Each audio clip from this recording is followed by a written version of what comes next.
Bonjour, Stéphane. Bonjour Voilà, Marc. on a réglé les problèmes techniques de démarrage, mais ça se verra pas. Nous, on s'est rencontrés grâce à Eric Fingerhut. Est-ce que je prononce correctement son nom? Je pense. Et on lui fait un petit coucou, on l'embrasse. Bonjour à toi Eric. Et en tout cas, c'était bien sympa. C'est lui qui nous a mis en relation, qui nous a dit: «Vous auriez, certainement des sujets communs» et effectivement, on a passé pas mal de temps à papoter déjà, à se raconter ce qu'on faisait, un petit peu nos points de vue et cetera et de fil en aiguille, que ça serait intéressant, qu'on enregistre cette conversation, parce que ça pourrait intéresser plus large que nous. Mais du coup, est-ce que tu pourrais dire un peu d'où tu parles, de ton parcours? Alors moi je m'appelle Stéphane Lation, je suis suisse, dans la région lausannoise, j'ai 49 ans, marié, 2 ados et puis professionnellement, j'ai démarré par un parcours en psychologie clinique. J'ai été jusqu'au master de psychologie clinique, puis j'ai enchaîné avec un master en technologie éducative, ce qu'on appellerait aujourd'hui du blended learning. Suite de quoi j'ai commencé à travailler dans l'administration de mon canton. Donc, les cantons en Suisse, c'est comme les départements en France. Au département qui s'occupe de l'école obligatoire. J'ai fait ça pendant quelques années avant de basculer dans une multinationale d'agroalimentaire où j'ai fait 3 ans et demi de knowledge management à m'occuper de la gestion des standards de fonctionnement opérationnel. Et puis ensuite 3 ans et demi dans un laboratoire à m'occuper de l'amélioration continue. Et puis au bout de tout ça, je me suis rendu compte qu'on pouvait, au niveau des entreprises, avoir les plus beau process possible.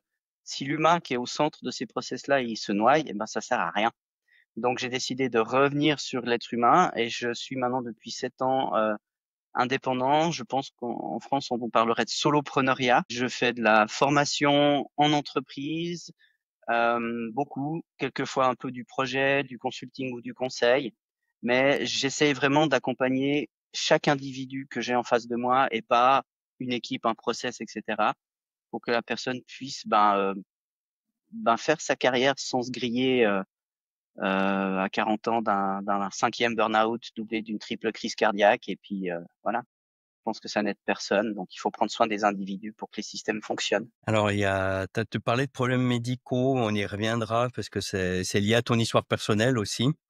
Tu nous parleras de ce qu'a vécu ton père et puis, en gros, ce qui va être le fil rouge, moi, j'étais en train de regarder mes notes et quand on préparait, l'entretien, j'avais noté, l'importance de la performance, mais vue sous l'angle de l'individu et pas seulement du système et des process. Mais, peut-être justement, est-ce que tu peux revenir. J'ai l'impression que c'était un peu le déclencheur, le déclic, hein, ce qui est arrivé à ton père, Mhm. voilà. Alors moi j'ai un père qui est décédé abruptement d'une rupture d'anévrisme. J'avais 18 ans. Donc en gros le matin il allait bien, le soir il était mort, quoi. Et puis finalement ce qu'il est ressorti de ça, c'est que c'est un peu le stress qui a précipité son décès. C'est-à-dire que c'est quelqu'un qui avait une vie très stressante, c'est quelqu'un qui vraiment essayait de tout tenir à bout. Et en fait, je pense que j'ai fait le choix ce jour-là de pas me griller en cours de chemin. Je pense que la fin du chemin, on la connaît tous, elle est la même pour tout le monde. Maintenant, quotidien, qu'est-ce qu'on fait pour bien vivre ces choses-là? Et c'est vrai que chemin faisant, outre le traumatisme qui m'a poussé à la réflexion, j'ai pu voir ça chez certains auteurs. On en parlait comme Tim Ferriss et sa semaine de 4 heures. Pour ceux qui l'auront pas lu, Tim Ferriss propose de faire des micro-retraites, c'est-à-dire de se dire, voilà, on bosse 6 mois, mais dans l'objectif de faire 3 mois de voyage autour du monde, puis on rebosse une année dans l'objectif de voir autre chose. En gros, c'est pas se griller pendant qu'on a de l'énergie, mais profiter aussi du reste de sa vie, en fait. Donc j'essaie d'avoir cet équilibre-là depuis que je suis un jeune adulte et puis de kiffer mon quotidien, quoi, finalement. Ton père avait quel âge, quand 47, ouais, ouais, ça Ouais, c'est tôt, c'est tôt. ouais, ouais et du coup, c'était un petit peu quand on les premières fois où on a discuté, tu disais: «Bah, j'ai envie de vivre un petit peu au-delà de 47 ans et du coup, qu'est-ce que je mets en place, pour que ça marche bien, et équilibrer tout ça, quoi, pas me cramer».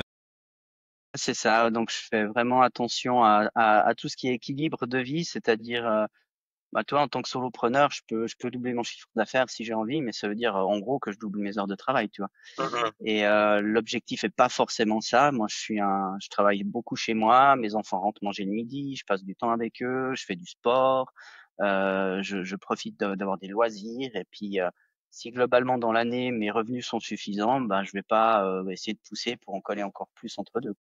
Tu presque comme au foyer, quoi. Ouais, absolument, absolument. Ah, je pense qu'il y a pas mal de voisins qui ont pensé pendant longtemps que j'étais un chômeur chronique parce que j'étais tout le temps là. Mais depuis le Covid, les gens ont un peu plus la notion du télétravail. D'accord, d'accord. Du coup, oui, j moi, ce que j'allais te demander de définir un petit peu ce que c'était la notion de performance pour toi et en regardant mes notes, tu parlais, que la performance, ça doit être à la fois écologique et zen. Est-ce que voilà, bon, je vais te laisser, en dire un petit peu plus. Je pense que la performance, elle doit se mettre au service d'un objectif. Donc, il faut déjà savoir pourquoi tu fais ce que tu fais, déjà. Et ça marche pour les individus comme pour les entreprises, hein. Donc, il faut vraiment qu'on se pose la question. Et bizarrement, dans les accompagnements, moi, chaque fois que je suis en face de quelqu'un qui est un peu perdu, qui est un peu coincé, bah, c'est le pourquoi qui bloque. Donc, faut jamais oublier de revenir à la base. Pourquoi tu fais ce que tu fais? Ok.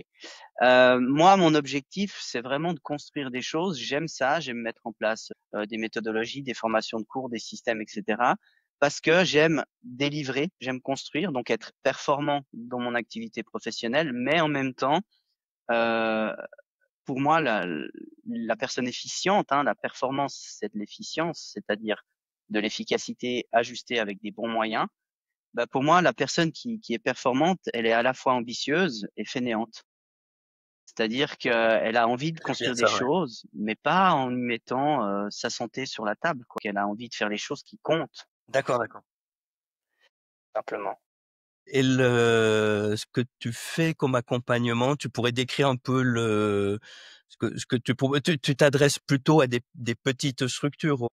Pas forcément, je m'adresse surtout à des travailleurs du savoir. C'est eux qui ont la plus grande partie de leur temps de travail sous maîtrise. Mmh. Donc c'est-à-dire, contrairement peut-être à, je sais pas, des gens qui ont des métiers d'accueil ou des gens qui ont des métiers de réaction, par exemple, où il faut, je sais pas, maintenir un ensemble de bâtiments et puis on est tout le temps appelé au téléphone en disant il y a une urgence ici, il y a une fuite là, il y a une panne d'électricité là-bas. Ça, c'est des gens qui se doivent d'être plus réactifs que proactifs, donc qui ont un peu de peine à prendre la maîtrise de leur temps. Donc, Mmh. je peux plus aider les gens qui ont la maîtrise de leur temps. On parle de gens qui sont des managers, on parle de gens qui sont des dirigeants, on parle de gens qui sont des métiers un peu de type. Alors en Suisse, on a ce qu'on appelle les employés de commerce ou les administratifs. C'est vraiment des gens qui sont bah, toute la journée derrière un ordi finalement. Ouais. Et ces gens-là, eh ben, ils ont tendance à être submergés par tout un tas de demandes, tout un tas d'interruptions, tout un tas de parasites qui font qu'ils se noient ou qui répondent au dernier qui a demandé ou à celui qui a demandé le plus souvent ou à celui qui a hurlé le plus fort. Alors que, ben, il faudrait qu'ils reprennent une maîtrise de leur temps pour faire les choses qui ont une valeur ajoutée dans leur quotidien professionnel, en étant en même temps en train de prendre soin d'eux. C'est-à-dire qu'à un moment donné, on s'arrête et on dit, OK, je suis une bonne professionnelle. Je m'arrête là. Je vais vivre le reste de ma vie, parce que maintenant c'est 17h30 et puis que j'ai un sport à faire, j'ai des enfants, et cetera, et cetera. Malheureusement, moi, ce que je crois, c'est de plus en plus des gens qui arrivent en fin de la journée en n'ayant pas fait ce qu'ils voulaient, en supprimant le sport ou en supprimant le sommeil, ou en rallumant l'ordinateur portable une fois qu'ils ont couché les gamins à 21h, ou en travaillant le dimanche après-midi, comme ça ils sont prêts le lundi matin. Et puis tout ça, c'est des dérives qui mènent pas au bon endroit. Ouais, ce que tu es en train de dire, c'est comment de vivre un peu selon ses valeurs déjà, Mhm. de repartir de ses priorités quoi, de C'est le vie. pourquoi. C'est ce qu'on disait avant, c'est le pourquoi. Mmh Pourquoi mh. tu fais ce que tu fais? Quand es dans un métier, tu as tendance à oublier que ben il y a autre chose ailleurs. Tu as tendance à oublier que c'est peut-être pas l'argent que tu gagnes n'est peut-être pas le seul indicateur de réussite de ta vie. Il y a d'autres choses qui peuvent dire que tu es en train de passer une belle vie aussi. Hein, on dit toujours l'argent ne fait pas le bonheur. C'est un peu plus complexe que ça. C'est surtout le manque d'argent qui fait le malheur. on dira. Ouais, ouais, ouais. Mais tant que tu en as suffisamment, ben, c'est bien. Maintenant, est-ce que tu as vraiment envie d'en avoir plus et à quel prix tu pourrais gagner plus? Est-ce que, au dépend de quoi?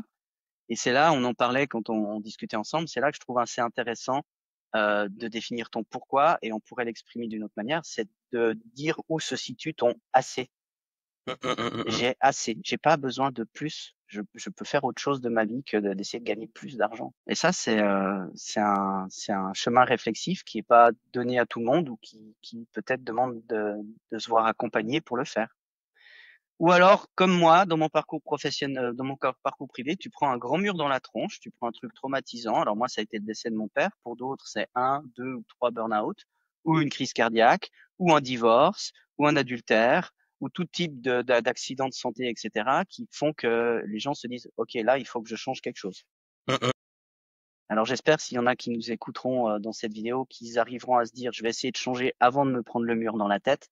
Mais je sais que ça, c'est très compliqué. Ouais, et c'est tout ce qui est la gestion du risque. Tant que tu as pas vu, en tout cas, les premiers signaux, on a l'impression que ouais, non, ça va, quoi. Et puis c'est au moment où ça va plus, Ouais. bah, là, c'est un peu tard. Mais c'est ce qui m'hallucine effectivement et tu sais, dans notre environnement professionnel, on croise beaucoup de gens qui ont fait un burn-out. Moi, ce qui m'hallucine, c'est qu'on croise beaucoup de gens qui ont fait plus qu'un burn-out, c'est-à-dire qu'ils sont récidivistes. Pourquoi ils n'ont pas mis en place ce qu'il fallait pour ne pas récidiver sur ces dérives-là? Je dis ça sans aucun jugement, hein, Faut mais leur c'est enlever le compliqué. permis. Bah, le permis de travailler. Non, mais c'est voilà, tu sais, à un moment donné, moi j'ai travaillé pour une super boîte où tu disais voilà, j'ai atteint le sommet, c'est une top multinationale, youpi. Et Mmh puis en mh. fait, quand tu es en dehors de ça, tu te dis ben il y a autre chose en fait. Mmh On mh. n'est pas obligé de se griller sa vie au service d'une grosse machine qui n'était pas particulièrement malveillante, hein, ceci étant dit. Mais voilà, peut-être que tu as envie de faire autre chose, puis de prendre soin de toi. Est-ce que tu aurais, alors sans dévoiler parce que on arrive aussi sur des sujets perso, hein, mais sans Mhm. dévoiler trop, que des gens soient reconnaissables, mais des peut-être des cas un petit peu plus concrets, et de ce que tu as fait, des résultats qui ont pu être obtenus. Ah ça, on l'avait pas préparé, je te prends un Non, non, non, non, non. J'essaie de te trouver le cas le plus. Une fois auprès d'une personne, une demi-journée par semaine, elle fait pas du tout. Son manager m'a appelé pour voir ce qui se passait. Et puis, cette personne, quand je suis arrivé, je lui dis, OK, pourquoi je suis là? Et il me dit, mon manager veut. Je leur ai dit, stop, non. Pourquoi je suis là? Et alors, la discussion a duré trois quarts d'heure, une demi-heure. C'était une dizaine d'années en arrière, donc je me rappelle plus le temps. Et en fait, cette personne m'explique qu'elle y arrive pas, qu'il voit pas ses enfants, qui sont en train de devenir adultes, donc il est en train de se rendre compte qu'il perd quelque chose qu'il n'arrivera pas à rattraper.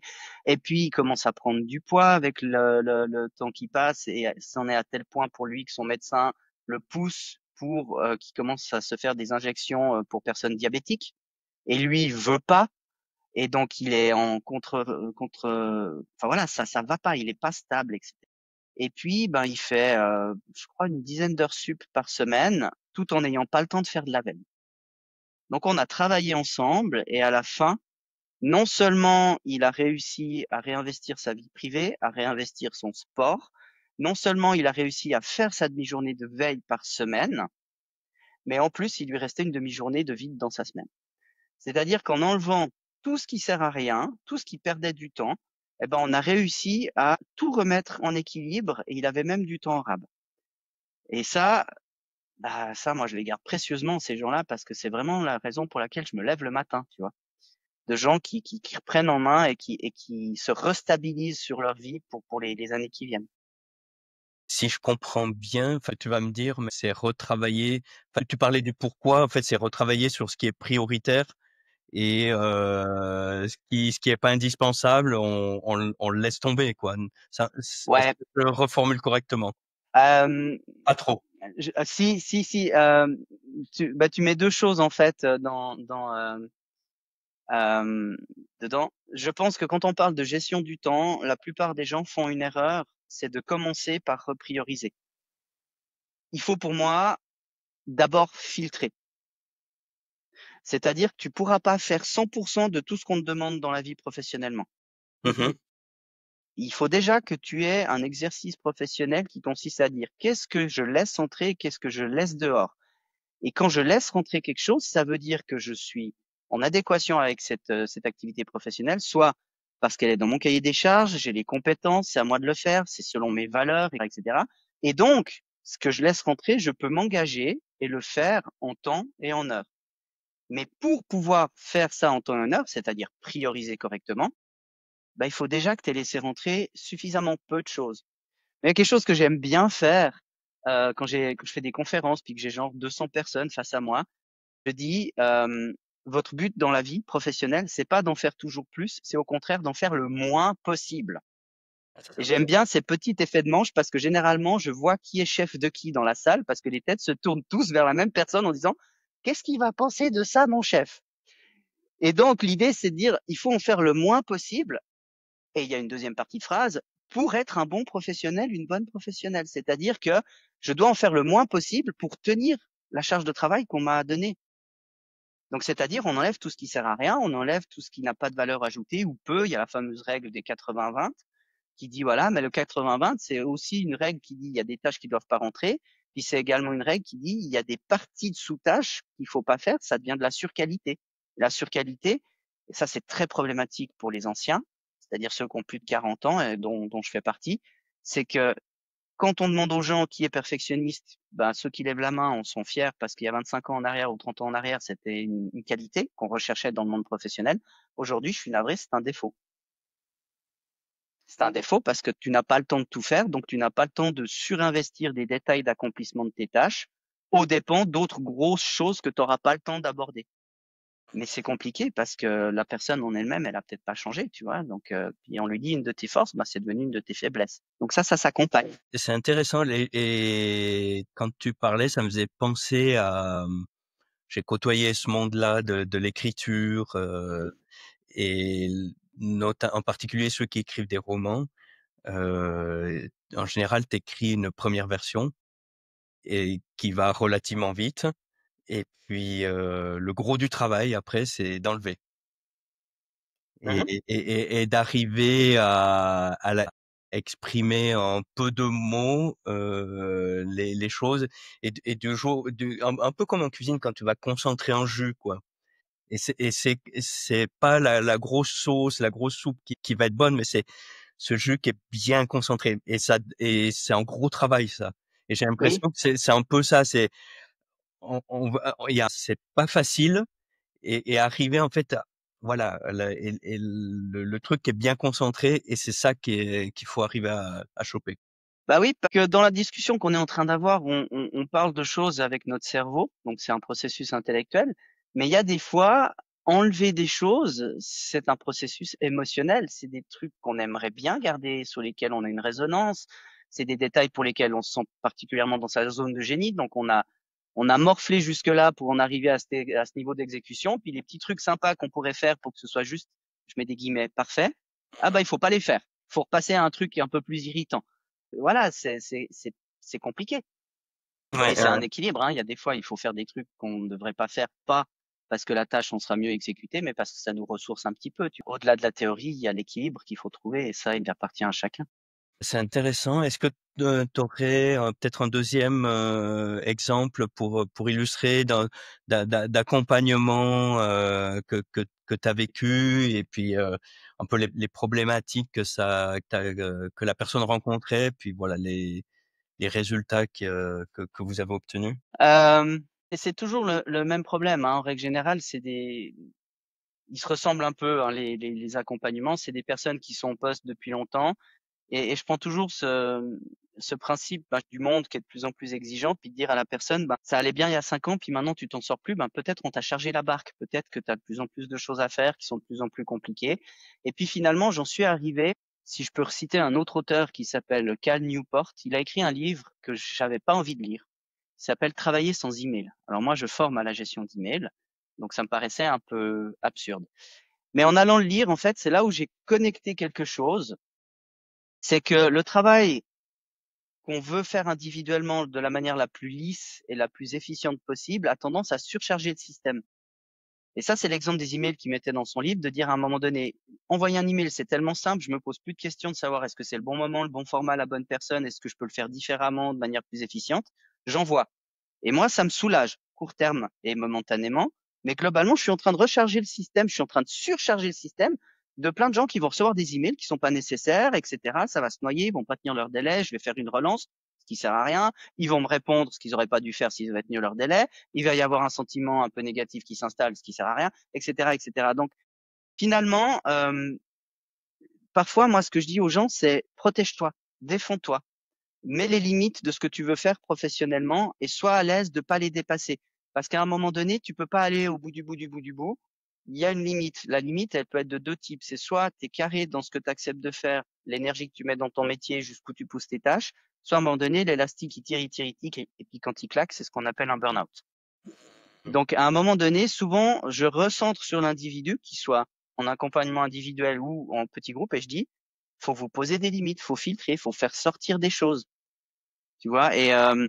Et souvent, malheureusement, j'en arrive à faire considérer à la personne que peut-être son prochain cycle de travail qui prendrait soin de lui-même ou d'elle-même n'est peut-être pas chez son employeur actuel. Ça m'arrive parfois de dire à la personne, écoute, si tu penses vraiment que ton environnement peut changer et tout, donc là maintenant tu as un choix à faire, c'est soit tu prends soin de toi et tu considères le fait de faire les prochaines années ailleurs, soit tu vas jusqu'au bout, mais tu sais ce qui va se passer parce que tu en as déjà fait deux des burn-out. Ouais, ouais, ouais, ouais. Et malheureusement, voilà, les profils se ressemblent beaucoup, hein, tu sais, je ne sais pas si je suis bon professionnellement, mais une chose dont je suis sûr avec certitude, c'est que des gens qui font ce que je fais, on en a besoin. De plus en plus, malheureusement. Oui, oui, oui, de plus en plus, ouais, j'étais en train de réfléchir en même temps, d'intégrer ce que tu me disais de Oui, parce que, chers auditeurs, on a préparé le podcast, mais il part pas du tout dans ce qu'on avait prévu, hein, bien sûr. c'est ça qui est bien aussi d'avoir cette discussion. Ce que j'entendais, c'est que tu es arrivé à ces choses-là. Bon, il y a ton parcours, personnel, ce que J'ai tu as pris mon mur, vécu quoi. ce que tu as vécu, dans ton parcours professionnel également. Est-ce que c'est quelque chose qui s'est construit, petit à petit? Est-ce qu'aujourd'hui, tu pourrais dire que tu as un peu une trame, une méthodologie, je sais pas quel mot il faudrait mettre, qui s'applique un peu, globalement? Ou est-ce que comment tu vas prendre chaque cas individuel, voilà. Pardon. Ma question est brouillon. Non, mais je crois que je comprends. Écoute, moi, ça fait 7 ans que je fais ça. Moi, je me considère comme une boîte à outils. Donc, c'est-à-dire Mmh. que je me renseigne beaucoup, je prends plein de choses. Puis, à un moment donné, ben, au fur et à mesure des accompagnements, je ressors les mêmes outils. Je me dis, tiens, bah, ça, c'est tel outil qu'il faut à telle personne. Puis, j'en suis arrivé à modéliser un peu mon accompagnement en gestion du temps en disant, voilà, d'abord, faut filtrer. Puis ensuite, tu priorises. Puis ensuite, tu planifies. Et à la fin seulement, tu exécutes. Et cette première partie de filtrage, priorisation, planification, elle est super importante dans mes accompagnements parce que les gens font généralement l'erreur de penser qu'ils sont payés pour exécuter. C'est effectivement ce qu'on leur a dit, c'est ce qui est marqué dans leur cahier des charges. Et mon message là-dedans est pardon? C'est la fiche de poste, oui, qui dit C'est la ça. fiche de poste, exactement. Et mon message, c'est de dire oui, c'est la partie visible de l'iceberg, mais si vous voulez le faire de la manière la plus efficiente possible et la plus confortable possible, il faut prendre du temps pour préparer ces moments d'exécution. Et c'est là où, où si je fais ça en méthodologie, j'ai ces 4 séances, enfin ces 4 étapes qui sont finalement des modules de mon accompagnement. Et puis, si je fais en accompagnement individuel, je lis la réalité de la personne au travers de ces 4 moments-là. Et puis, je vois quels sont les points à travailler et quels sont les outils à mettre en place pour remettre la personne sur un flux stable d'exécution de ses tâches. Et en fait, ça me sert, si tu veux, aussi bien à avoir construit mon déroulé pédagogique quand j'ai des groupes de formation que de faire des accompagnements individuels. Parce qu'effectivement, maintenant, c'est assez clair pour moi.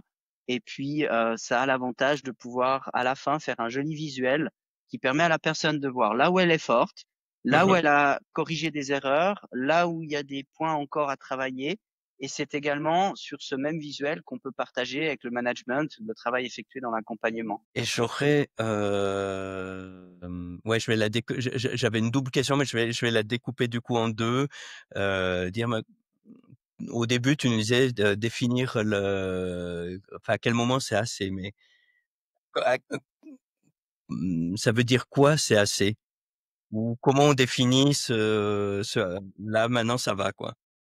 En fait, ça dépend, si tu es un salarié déjà, quels sont tes objectifs? Est-ce que tu veux gravir les échelons? Mmh.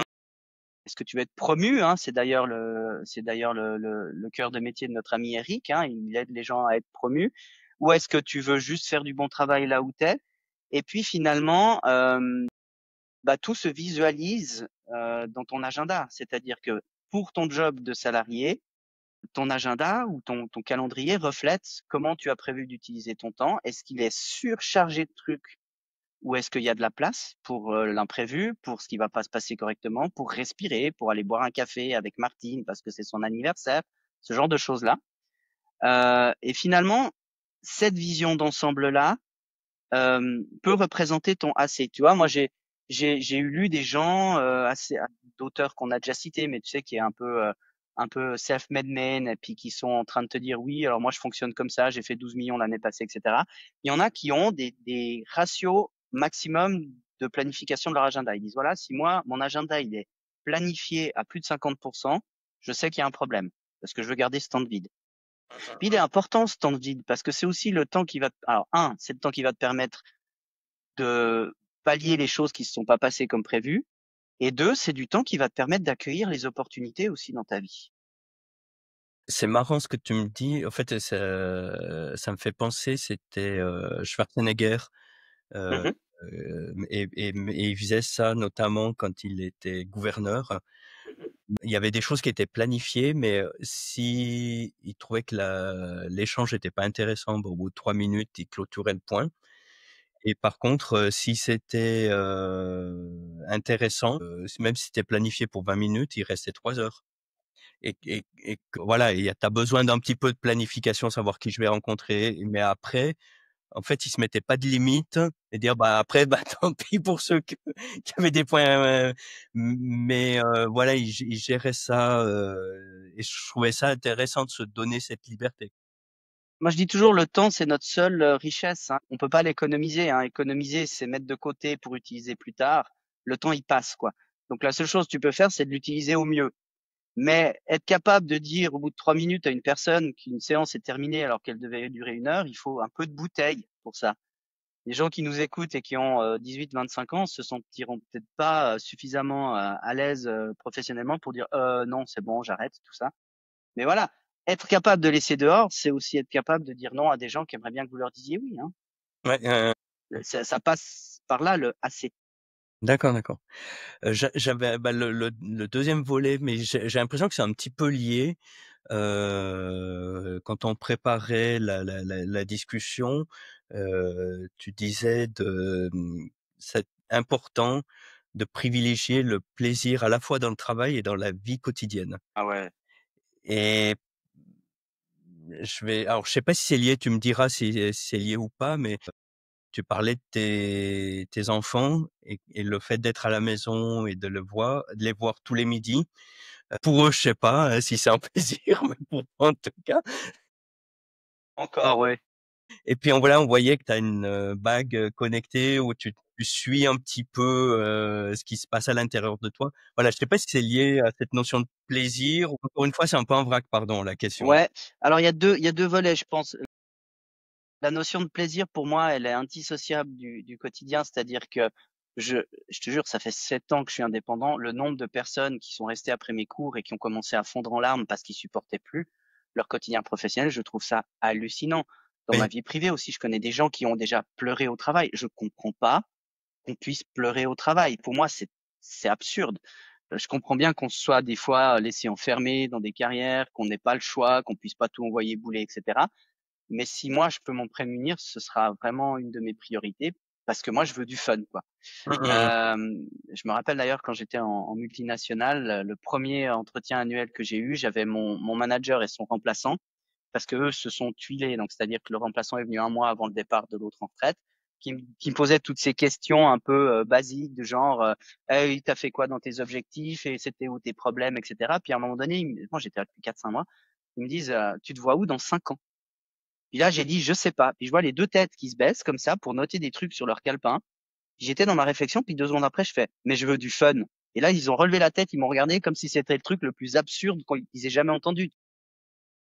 Voilà, moi, je veux kiffer, je veux faire un podcast avec toi parce que c'est du temps de plaisir et puis que si ça peut aider des gens, ce que je suis en train de dire, bah, ce sera top, je serai ravi. Et puis voilà, tu vois, comme je te disais, mon AC, il est géré. Financièrement, j'ai ce qu'il faut pour vivre. Maintenant, je veux plutôt des projets qui me titillent au niveau amusement ou au niveau intérêt. Je veux pas des trucs pénibles qui vont me rapporter des sommes dont j'ai pas besoin, tu vois.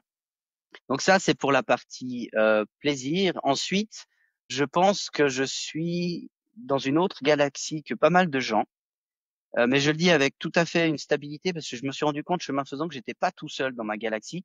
J'adore mesurer les choses. Donc j'adore mesurer parce que je pense que pour s'améliorer, il faut mesurer. Et typiquement, ton cerveau, il y a des choses qu'il n'est pas capable de mesurer. Donc c'est dans cette optique-là que j'avais pris cette bague. On n'a pas le droit de citer de marque, hein, je suppose. Bon, j'ai pas de contraintes réglementaires, donc tu peux citer. C'est la Oura Ring, donc c'est les leaders du marché des bagues connectées en date dans l'enregistrement de ce podcast. Et je l'ai pris pour une raison, c'est que j'avais essayé avec des montres connectées, mais ce que je voulais surtout, c'était mesurer mon sommeil. Parce que le cerveau humain est pas du tout bon dans l'auto-évaluation de son sommeil. Et en Surtout quand fait, tu c'est dors. ouais, Surtout quand voilà, tu mesures rien quand tu tu dors. tu mesures rien, mais toi, même pour dire, voilà, tu es censé dormir entre 7 et 9 heures par nuit, il faut déjà être capable de s'organiser pour passer 7 heures dans son lit. Mmh. Pendant que tu passes 7 heures dans ton lit, combien de temps tu dors? Bah, c'est très compliqué parce que t'es pas en train de mesurer le temps qui passe. Ça, c'est pour la quantité de sommeil, mais il y a également la qualité de sommeil. Et quand tu te réveilles le matin, est-ce que ton sommeil a été de qualité ou pas? Bah, ça dépend des phases du sommeil, ça dépend du moment de la nuit où ton rythme cardiaque est descendu à son plus bas, ce qui dépend de ce que tu as fait la veille, etc. Intellectuellement, j'arrive pas à conscientiser ces choses-là. Donc, ce genre d'outil a cette valeur ajoutée de me dire, voilà, ah bah tiens, là aujourd'hui, bah là typiquement, tu vois, on en parlait avant de démarrer l'enregistrement. Je suis sous antihistaminique parce que je souffre énormément de mes allergies aujourd'hui. On enregistre ça au printemps et puis il y a les graminées qui font un gros pic là où j'habite. Ma bague l'a repéré. Ma bague ce matin me dit: «Ah, attention, il y a des signes mineurs de tension, etc. Fais gaffe, préserve-toi si tu peux, parce que là, bah, ton corps, il est en train de se battre contre quelque chose». Avant même que moi, j'arrive à le conscientiser. Donc, je savais avant que la journée démarre que ça risquait d'être un peu compliqué. Et puis ça, bah, du coup, ça te permet d'être une aide à la décision. Voilà, je sais que si ça fait 2, 3 nuits que je suis pas en super repos, bah, peut-être je vais aller me coucher un peu plus tôt, écouter un podcast ou lire un livre au lieu de me faire une série ou d'allumer la console de jeu. Puis ça t'aide à globalement être mieux. C'est intéressant. Alors moi, c'est une montre, hein, que Mmh. j'utilise, hein, je vais me faire sponsoriser par Garmin, mais ça, c'est pour Ouais, ça va, ils ont pas besoin. et mais par contre, moi, ça me serait utile. Et toi, quasiment, enfin, je suis pas abstinent sur l'alcool, mais j'en bois très, très peu. Et par contre, effectivement, je me rends compte que juste boire un petit peu d'alcool, même pas forcément beaucoup, on voit qu'il y a le rythme cardiaque qui reste assez élevé pendant une bonne partie, voire toute la nuit. Ça met du temps à redescendre et puis le matin, t'es fatigué. Tu dis: «Ah oui, OK» et ça te permet de donner prise et dire: «Ah oui, OK, il y a ça qui s'est passé donc soit c'est une soirée, c'est Ouais. convivial, j'assume mais ça veut dire que je dois prévoir du temps de récup derrière». Ça te permet en fait, c'est une aide à la décision et une aide au choix. Donc tu sais que si par exemple tu as ce genre d'événement, bah, peut-être que si le lendemain c'est un jour de travail, ben tu vas peut-être pas te mettre des trucs super exigeants intellectuellement parce que c'est pas là où tu seras le meilleur. Donc ça t'aide aussi à t'organiser dans les jours qui suivent. Ouais. En Suisse, on a un festival de musique assez célèbre qui s'appelle Paléo Festival, dans lequel les amateurs de musique aiment bien aller toute la semaine, tous les soirs, voire même dormir dans le camping. Généralement, je prends cet exemple et je leur dis, si vous faites paléo, les gars, c'est pas la semaine où il faut vous mettre des bilans super exigeants. Ça, vous allez vous faire mal tout seul, quoi. Déjà, ça va faire Donc mal à voilà. la tête, quoi.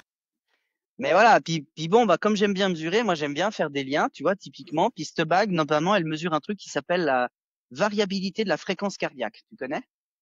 Et la variabilité de la fréquence cardiaque, j'ai trouvé dans un autre livre de Kelly McGonigal qui s'appelle L'instinct de volonté, que c'était le meilleur indicateur qu'on avait sur la capacité de concentration. Donc, si la D'accord. variabilité de la fréquence cardiaque est bonne, ta journée, tu vas probablement pouvoir faire des bonnes séances de concentration. Si elle est pas bonne, et tu peux avoir une variabilité de la fréquence cardiaque qui est pas bonne, même si tu as passé une bonne nuit, bah, tu seras moins efficient. Toi, toutes ces choses-là, après, c'est des aides à la décision. D'accord. Ah oui, c'est intéressant, ouais, parce que je sais que c'est la variabilité, c'est quand le cœur est au repos. Quand tu fais du sport, en fait, tu as un rythme et plus c'est élevé, plus la fréquence va être constante, quoi. Alors là, en fait, je crois qu'on parle de variabilité, micro-variabilité par rapport à ton état, tu vois. Donc, Mmh. euh, mon cœur, par exemple, ma fréquence cardiaque, elle descend un peu quand c'est toi qui parles, et elle monte un peu quand c'est moi qui parle. Tu vois, globalement, on reste au même battement, tu vois, ou à peu de choses près, tu vois. Ouais, ouais. Mais vraiment, ces choses-là, ça mesure. Faut pas que ce soit stable. Faut vraiment qu'on voie cette espèce de micro-oscillement autour de la moyenne. Et puis, quand ça fait ça bien, bah, ça veut dire que ton jus de cerveau, comme j'aime bien dire, ton énergie cognitive, elle peut être mise au bon endroit. OK, OK. Bah, c'était super intéressant. Est-ce qu'il y a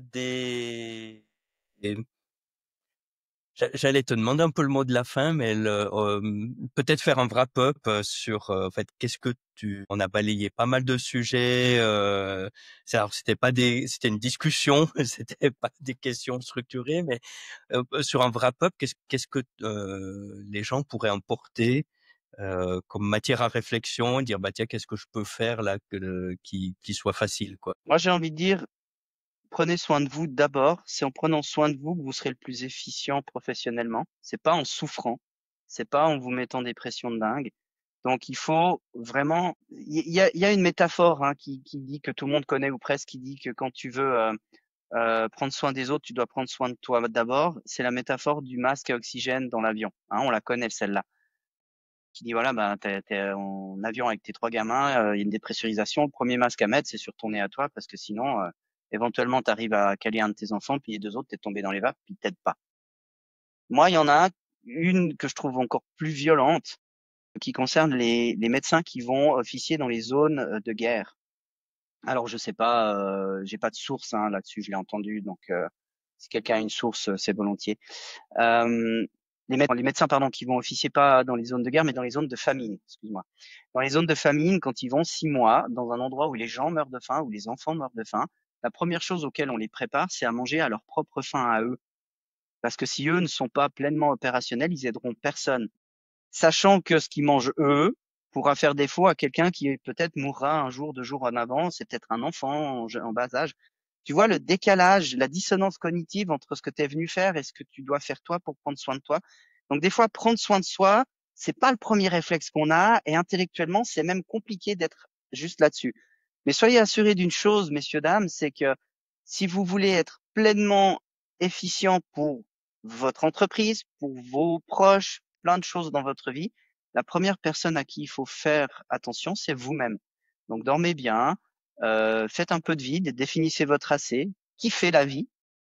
Hein, moi, je suis psychologue clinicien, et j'ai étudié tout ce qui allait pas dans la tête des gens. Et puis un jour, il y a des gens qui se sont dit, mais si on étudie en psychologie ce qui se passe bien quand les gens sont heureux, donc il y a le courant de la psychologie positive qui a démarré avec ce genre de prise de conscience.